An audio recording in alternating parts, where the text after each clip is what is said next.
Hello, welcome back to today's video topic. We're going to be talking about problem-aware clients versus solution-aware clients. And these are specifically for home service professionals or if you have a home service business, electrician, plumbing, HVAC, appliance repair, or some other specialty like you do mold removal, or if you clean gutters, if you do landscaping, yard work, all those types of things, these will benefit you. So I'll go ahead and get started. I spoke a little bit about in the previous video. If you haven't watched it, go ahead and click up here and it'll take you over there to look at that. Problem, solution, and then deal is like on the lower end of this like scale here that this information comes from in the marketing world. So problem aware clients already know they have a problem. So I touched on this briefly in the last video. And so problem aware is how you're going to be deriving your content in terms of what is going on in their life that is making them already cognizant of this problem. Now, that can be derived a couple different ways, obviously, because for one, if they're in their home, which we most likely all are every single day, not 24/7, but some of us are. So if you are in your home, you spend a lot of time in your home, you notice a lot of things, or maybe something's been brought to your attention. A gentleman came to the door the other day and he was speaking about having a service, like a pest control service, but specifically for spiders.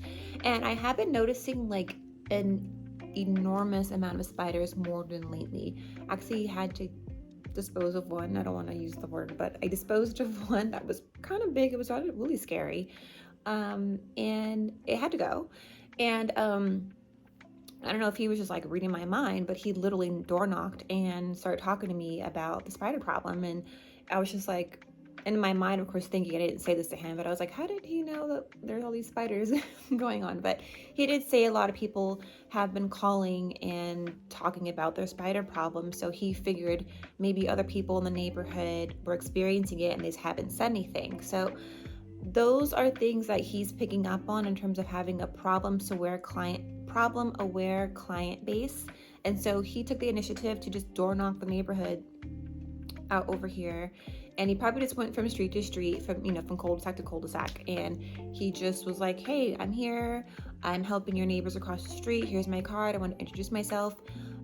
That's a good way to utilize a problem-aware type of content. So if you do get some intel, and however you can extract that intel, there's a couple different ways you could do that. However, once you have that intel, you know what the problem is, now start talking about the problem. Start talking about how it could lead to maybe a possible health problem. So I use like the mold removal as an example. So we all know that mold, black mold, all the various types of mold are very detrimental for the respiratory systems, and parents, especially if there's children in the home as well as pets, they're going to be very concerned about that. So speaking about the health concerns and issues that the mold will most likely or can exacerbate or cause is going to be a good talking point in terms of your problem-aware content.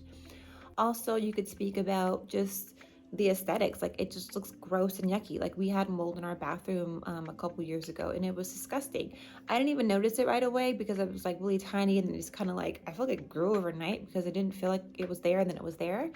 And I just remember looking up as I was, taking a bath, and I just felt gross. Like, I was just like, ew, I didn't even feel like I was getting clean at that point. So I like immediately got out of the bathtub and called someone. I Googled and I called someone and they got rid of it. But I just remember looking at it and it was just disgusting. Like, I wanted to, like, I don't know, it was just gross. So there's that.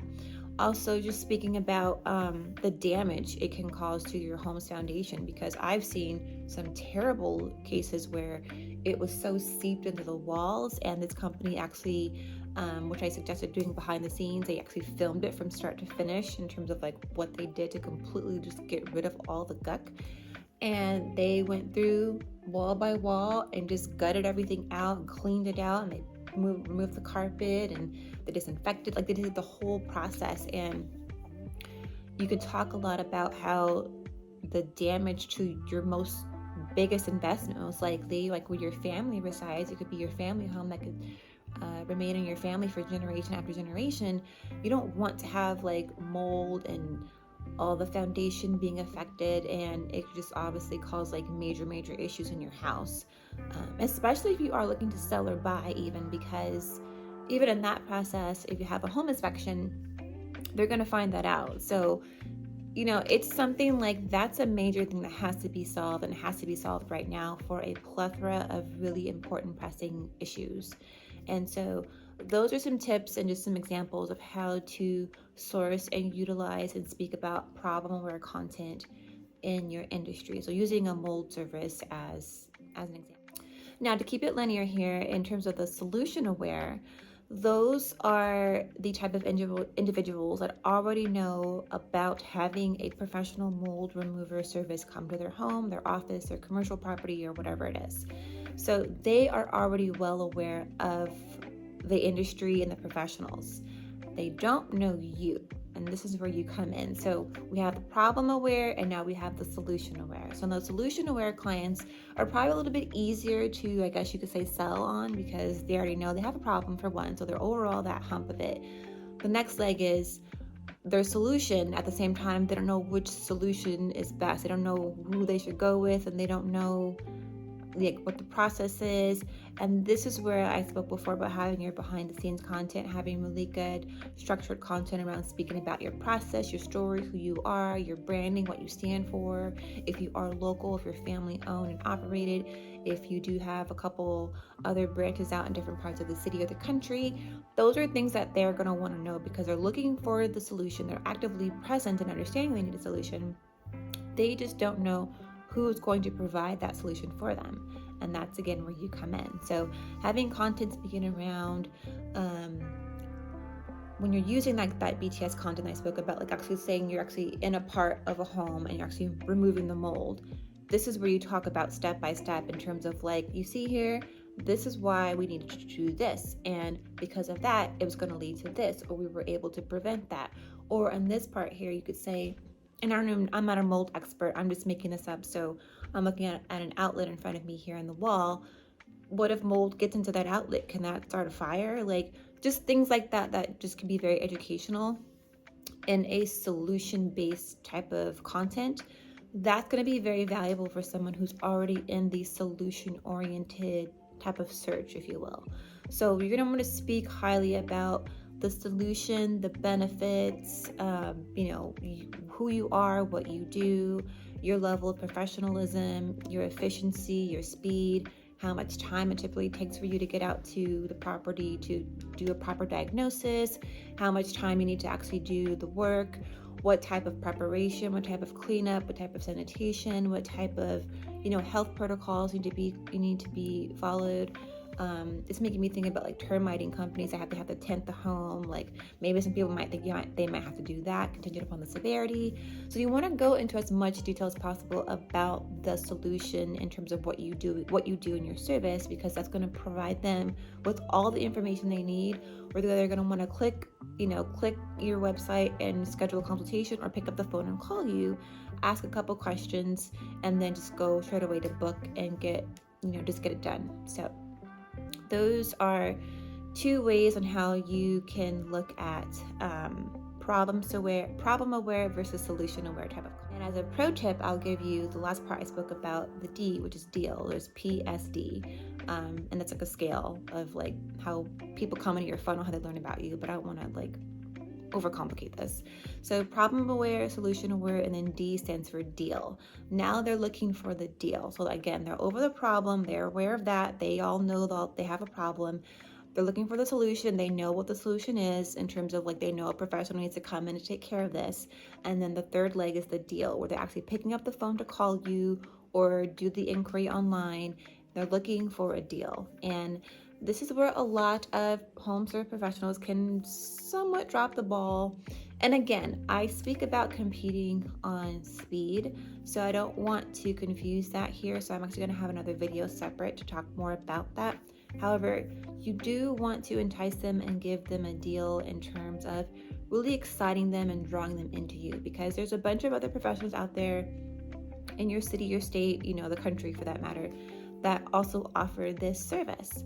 However, typically when people are first trying you out, you kind of want to give them something, right? Like the law of reciprocity. You want to give and then receive. So giving them somewhat of a deal, especially as a brand new buyer or brand new client, is really going to help win them over, and that'll lead to longevity, to loyalty, as well as referrals and more reciprocity in your business, of course, because they're going to have a great stellar experience.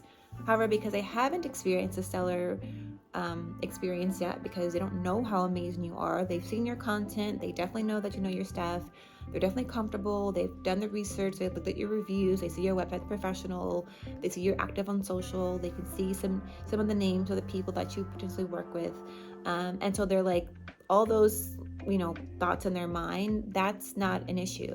But they are looking for a little bit of a deal, because we are in a state of the economy can be kind of up and down, or maybe people with job scarcity, if it's an election year, just all the stuff that can go on in the world. And this is not just because it's 2023. This is just if this video is if I was filming this video in 2030, I would say the same thing, because life is going to life. So you want to give your clients, especially brand new ones, somewhat of a deal. So I would think about something that would make sense for both of you, that can be win-win, and that could be something that you want to invite them to obviously think about you the next time that they have an issue, especially if you do offer some ancillary services that are related.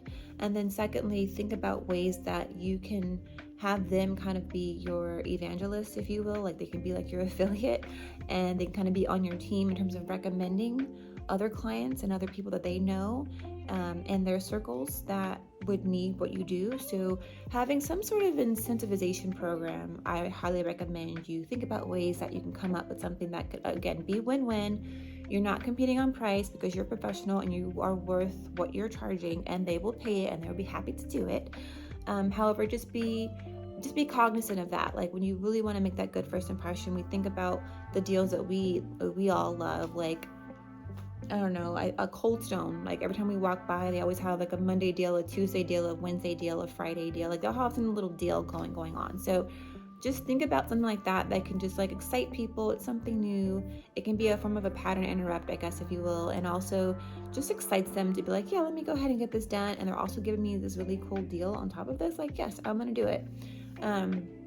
I mean, even Disneyland is offering a deal right now. It's a 100-year celebration. So they're offering a deal for all the Southern California residents. So just think about things like that can just bring you business over the long term, versus not just being so short-sighted and just getting the sale for today.